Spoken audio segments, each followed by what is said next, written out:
दोस्तों, अगर आपको अक्सर ही स्किन प्रॉब्लम्स होती रहती हैं, तो यह समझ आना चाहिए कि खून गंदा हो रहा है। लेकिन आखिर क्या कारण है जिससे खून अशुद्ध हो जाता है? त्वचा संबंधी समस्याएं के अलावा भी और ऐसे कौन से लक्षण हैं जिससे यह पता लगता है कि खून में गंदगी जमा हो रही है? क्या खाएं क्या ना खाएं ताकि खून प्राकृतिक रूप से शुद्ध हो सके? दोस्तों, आयुर्वेद में रक्त शोधन यानी ब्लड को प्यूरिफाई करने पर बहुत विस्तार से बात हुई है।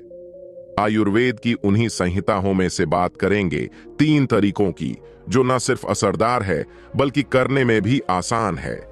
इन तीनों में से अगर आपने एक भी कर लिया तो आपका ब्लड कुछ ही दिनों में नेचुरली ही प्यूरिफाई हो जाएगा।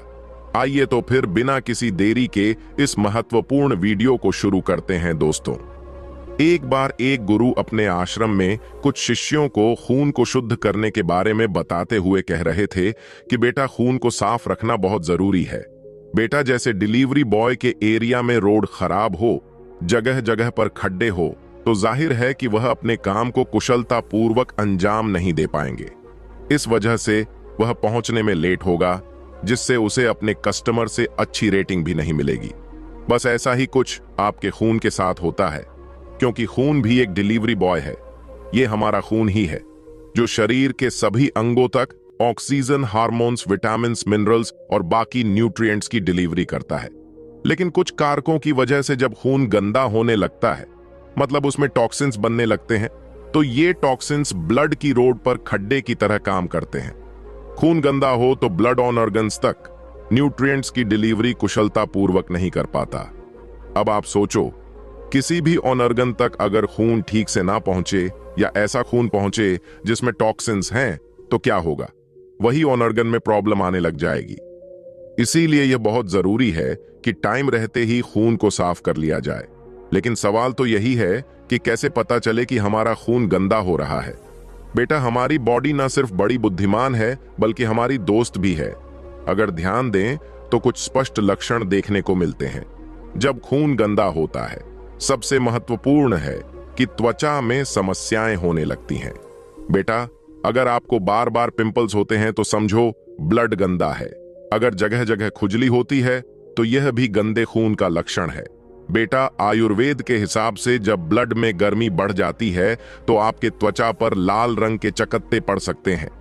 एलर्जी हो सकती है। मूल रूप से कोई भी त्वचा में समस्याएं हो और कुछ हो ना हो, खून में गंदगी होगी ही। फिर इसके अलावा अगर आपको पूरे दिन एक थकान सी रहती हो या बार बार सर दर्द होता हो, हाथ पैर जलते हो, तो यह समझना चाहिए कि ब्लड में टॉक्सिन्स बन रहे हैं।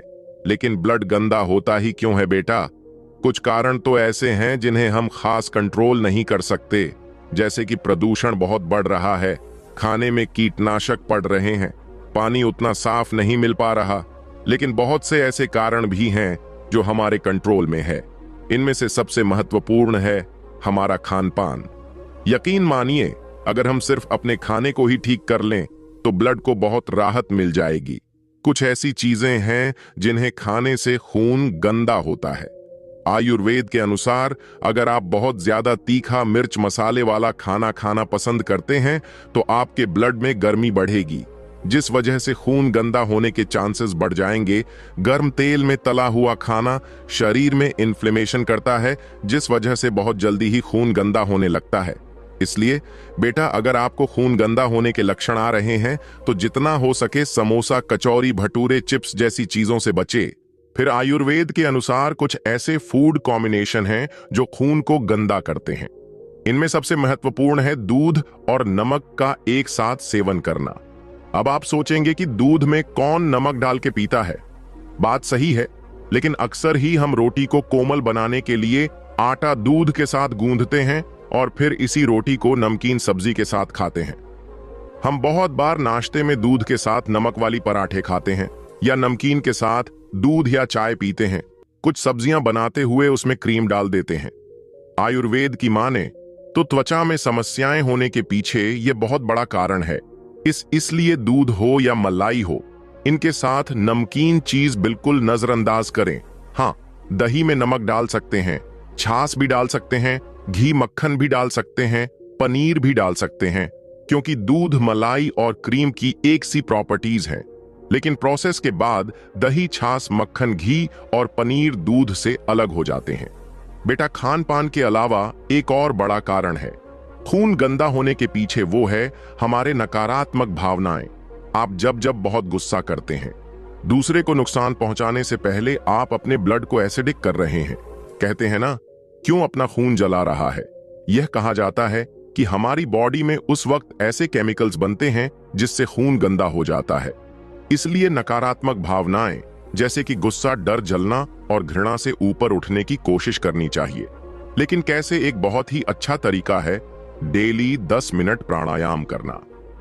आयुर्वेद की संहिताओं में वर्णन है कि रोज 5 से 10 मिनट भी अगर कोई अनुलोम विलोम करने लग जाए तो उसकी नाड़ी अपने आप ही शुद्ध होने लगती है। फिर एक सवाल मन में आता है कि क्या अब खून भी हमें खुद साफ करना पड़ेगा? हमारी बॉडी, जिसे हम इतना बुद्धिमान मानते हैं, तो क्या यह ब्लड को शुद्ध नहीं करती? बिल्कुल करती है। वास्तव में बेटा, हमारे शरीर में 2 ऐसे ऑर्गन्स हैं जिनकी जिम्मेदारी है ब्लड को साफ रखने की। पहला है लिवर और दूसरी है किडनीज। हमारी बॉडी में जो भी टॉक्सिन्स प्रवेश होते हैं, फिर वो चाहे प्रदूषण से हो, खाने से हो या नकारात्मक भावनाएं से, अंदर ही बने लिवर उन्हें चयापचय करके हानि रहित कर देता है। दोस्तों, लिवर खून में जो भी हानिकारक पदार्थ का टूट फूट कर देता है, वो किडनी के जरिए मूत्र के रूप में बाहर निकलते हैं। हमारी किडनीज हर मिनट लगभग आधा कप खून को फिल्टर करने की क्षमता रखती है। लेकिन अब सोचो, किडनी ही ठीक से काम ना करें तो गंदगी खून में ही जमा रहेगी। बेटा, आयुर्वेद के हिसाब से तो यह भी कहा जाता है कि जो लोग बहुत ज्यादा मांसाहारी भोजन खाते हैं या प्रोटीन पाउडर्स लेते हैं, उनकी किडनी जल्दी खराब होने लगती है। अब क्योंकि हमारा पर्यावरण और जीवन शैली ऐसी हो गया है कि लिवर और किडनी दोनों पे ही ज्यादा भार पड़ गया है। इस वजह से इन ऑर्गन्स के होते हुए भी हमारा खून गंदा हो रहा है, जिस वजह से त्वचा में समस्याएं होती हैं। तो क्या करना चाहिए? सबसे पहले तो यही करना चाहिए कि जो कारण हमारे कंट्रोल में है उन पर ध्यान दें, ताकि लिवर और किडनी पर से लोड कम हो सके और फिर वो अपना काम ठीक से कर सकें।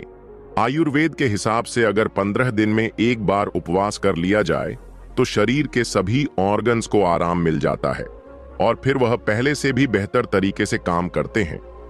दोस्तों, अगर आप ज्यादा कुछ ना कर सकें तो कभी कभी रात का खाना 7 बजे तक कर लें, इससे भी काफी फायदा होगा। आयुर्वेद के अनुसार हमारे ब्लड का साफ होना बहुत ही जरूरी है, क्योंकि यह रक्त धातु ही है जिस पर आगे की सभी टिश्यूज निर्भर करते हैं। इसीलिए शायद आयुर्वेद में रक्त शोधन पर खूब ध्यान दिया गया है और सटीक तरीके बताए गए हैं जिससे आप घर पर खून को साफ कर सकते हैं। बेटा, मैं इन्हीं तरीकों के बारे में मैं आपको अब बताने वाला हूं। ये 3 तरीके जो न सिर्फ करने में आसान है बल्कि बहुत असरदार भी हैं। इसके बाद गुरु सबसे पहला तरीका बताते हुए कहते हैं कि बेटा, नीम के पत्ते। बेटा, नीम खून को साफ करने के लिए सबसे असरदार औषधि में से एक है नीम, क्योंकि कड़वा होता है। यह ब्लड में मौजूद विषैले तत्वों को बेअसर कर देता है।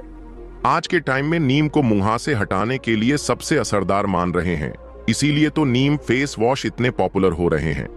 बेटा, नीम में 140 से भी ज्यादा एक्टिव कंपाउंड्स होते हैं, जिस वजह से ये antibacterial, anti fungal, anti cancer, आप ये समझ लो टॉक्सिन्स के लिए तो नीम हर तरह से एंटी है। हमारे पूर्वजों को नीम के फायदों के बारे में जानकारी थी, इसीलिए तो उन्होंने इस बात का ध्यान दिया कि नीम के पेड़ जगह जगह लगाए जाएं। नीम का पेड़ जहां होता है वहां आसपास की हवा अपने आप ही शुद्ध होने लगती है। इतना असरदार है, आपके घर के आसपास नीम का पेड़ देखने को मिल जाएगा। उसके 4-5 पत्ते तोड़ो और चबा लो, महीने में 5 दिन लगातार कर लो, खून साफ हो जाएगा, और वो भी फ्री में। अगर आपको किसी कारण नीम के फ्रेश पत्ते न मिले तो मार्केट में आजकल नीम जूस भी मिलता है, वो पी सकते हैं, या फिर नीम का पाउडर ले सकते हैं, जिसका लिंक मैं आपको डिस्क्रिप्शन में दे दूंगा। बेटा, महीने में कोई 5 दिन सुबह उठकर ब्रेकफास्ट करने से 1 घंटा पहले ले लो। पत्ते हैं तो सीधे चबा लो और जूस है तो पानी में मिलाकर पी लें। आप हैरान रह जाएंगे, इतना फायदा होगा। वास्तव में नीम एक रक्त शोधक है। इसीलिए तो मार्केट में कोई भी खून साफ करने वाला सिरप ले लो, उसमें नीम होगा ही। रक्त शुद्ध करने वाले सिरप की बात आई है तो यहाँ शायद आप सोच रहे होंगे कि साफी मार्केट में मिलता है क्या? यह सही है। अगर आप साफी की सामग्री को देखें तो यह एक यूनानी पद्धति का फार्मूला है। इसमें नीम के साथ साथ शीशम, चंदन और गुलाब जैसे 25 से भी ज्यादा जड़ी बूटी डाली हुए हैं। अब क्योंकि इसमें ज्यादातर चीजें ठंडी तासीर की हैं, जिससे खून की गर्मी कम होती है, जिस वजह से ये पिंपल्स और बाकी प्रॉब्लम्स में असरदार होता है। जी हाँ, साफी 100% नेचुरल प्रोडक्ट है और आप इसे खून को शुद्ध करने के लिए इस्तेमाल कर सकते हैं। इसका पूरा फायदा लेने के लिए साफी के 2 बड़े चम्मच पानी में मिलाकर नाश्ता से 1 घंटे पहले पी सकते हैं। बेटा, इसे आप 1 महीना लगातार लें और फिर कुछ दिन बंद कर दें। ये डेली लेने वाली चीज नहीं है। इसके बाद गुरु दूसरा तरीका बताते हुए कहते हैं कि बेटा, चुकंदर खून के लिए सबसे हेल्दी है। बेटा, चुकंदर में नाइट्रेट्स होते हैं जो हमारे खून की नाड़ियों में टॉक्सिन्स को खत्म करते हैं। वहीं आयुर्वेद के अनुसार चुकंदर का टेस्ट नेचुरली मीठा और कसैला होता है, जिससे यह खून में हुई गर्मी को कम करता है। जब हम बाहर का तला भुना खाते हैं तो ब्लड एसिडिक हो जाता है और चुकंदर काफी अल्कलाइन होता है। यह न सिर्फ खून को बढ़ाता है बल्कि उसे साफ भी करता है। आप चुकंदर का जूस निकालकर पी सकते हैं। चुकंदर को सलाद के रूप में खा सकते हैं। साउथ इंडिया में चुकंदर की सब्जी भी काफी बनाई जाती है। चुकंदर लिवर के लिए भी टॉनिक का काम करता है। आप चुकंदर को किसी भी रूप में रोज कुछ दिन खाने लग जाएं, खून साफ हो जाएगा और चेहरा लाल होने लगेगा। बेटा, जो लोग रेगुलरली चुकंदर खाते हैं उनका ब्लड प्रेशर भी नॉर्मल रहता है। अब गुरु उन सभी शिष्यों को तीसरा तरीका बताते हुए कहते हैं कि बेटा, तीसरा तरीका है हल्दी वाला दूध। बेटा, हल्दी में कर्क्यूमिन नाम का एक कंपाउंड होता है जो न सिर्फ खून को शुद्ध करता है बल्कि ये लिवर और किडनी दोनों की ही रिपेयर करता है। और यह तो आप जानते ही हैं कि अगर आपका लिवर और किडनी सही काम कर रहे हैं तो आपको खून साफ करने के लिए ज्यादा परेशान होने की जरूरत नहीं होगी। हल्दी में न सिर्फ एंटीऑक्सीडेंट की मात्रा ज्यादा है बल्कि ये एंटीमाइक्रोबियल्स भी होती है, जिस वजह से ये खून में टॉक्सिन को खत्म कर देती है। इसलिए तो हमारे भारतीय खाने में एक मसाला जरूर डाला जाता है और वो है हल्दी। लेकिन दोस्तों, हल्दी को सब्जी में डालकर खाना एक चीज है, लेकिन जब इसी हल्दी को हम हल्दी वाले दूध के रूप में इस्तेमाल करते हैं तो यह किसी वरदान से कम नहीं है। तो बेटा, मैं अब आपको बताता हूं कि हल्दी वाला दूध बनाना कैसे है। हल्दी वाला दूध बनाने के लिए एक पैन में 1 गिलास दूध डाल दें और इसमें 1/4 चम्मच हल्दी का डाल दें। साथ में बहुत थोड़ी सी काली मिर्च जरूर डालें। ऐसा इसलिए क्योंकि काली मिर्च में पीपरिन नाम का एक कंपाउंड होता है। बेटा, कर्क्यूमिन के साथ जब पीपरिन को मिलाया गया तो कर्क्यूमिन की ऑब्जॉर्प्शन 2000 गुना बढ़ गया। तो सोचो बेटा, अगर आप हल्दी वाला दूध पिए बिना काली मिर्च के तो उतना फायदा नहीं होगा। बस दूध में जैसे ही उबाला आ जाए गैस बंद कर दो। आप चाहो तो इसमें धागे वाली मिश्री का पाउडर से मीठा करके पी सकते हो, लेकिन आपको चीनी नहीं डालनी है। उससे बढ़िया तो फीका ही पी लो बेटा। हल्दी वाला दूध पीने का सबसे बढ़िया टाइम है सोने से आधा घंटा पहले। लगातार 15 दिन पी लो, खून साफ हो जाएगा बेटा। खून को साफ करने के लिए यह 3 तरीके न सिर्फ असरदार हैं बल्कि यह करने में भी आसान है। आप चाहें तो तीनों तरीकों को एक साथ आजमा लें। जैसे सुबह खाली पेट 4-5 पत्ते नीम के चबा लिए, दोपहर में खाने से पहले चुकंदर का सलाद, नींबू वगैरह निचोड़कर खा लिया और रात को सोने से पहले हल्दी वाला दूध पी लिया। या आप इनमें से कोई एक भी कर सकते हैं। तो दोस्तों, उम्मीद करता हूं आपको इस वीडियो से जरूर बहुत कुछ सीखने को मिला होगा। ये वीडियो आपको कैसी लगी हमें कमेंट बॉक्स में कमेंट करके जरूर बताएं और इस वीडियो को लाइक भी जरूर करें और साथ ही इस वीडियो को अपने दोस्तों के साथ जरूर शेयर करें ताकि उन्हें भी इस वीडियो से कुछ स्वास्थ्य लाभ मिल सके। ऐसी ही हेल्थ टिप्स और बुद्धा स्टोरी सुनने के लिए हमारे चैनल बुद्धा वाइज वर्ड को सब्सक्राइब करके बेल आइकन को जरूर दबा दे ताकि आने वाली अगली वीडियो की नोटिफिकेशन आपको मिल सके। इस वीडियो में बस इतना ही। मिलते हैं अगली वीडियो में। जब तक के लिए अपना ख्याल रखिएगा। धन्यवाद।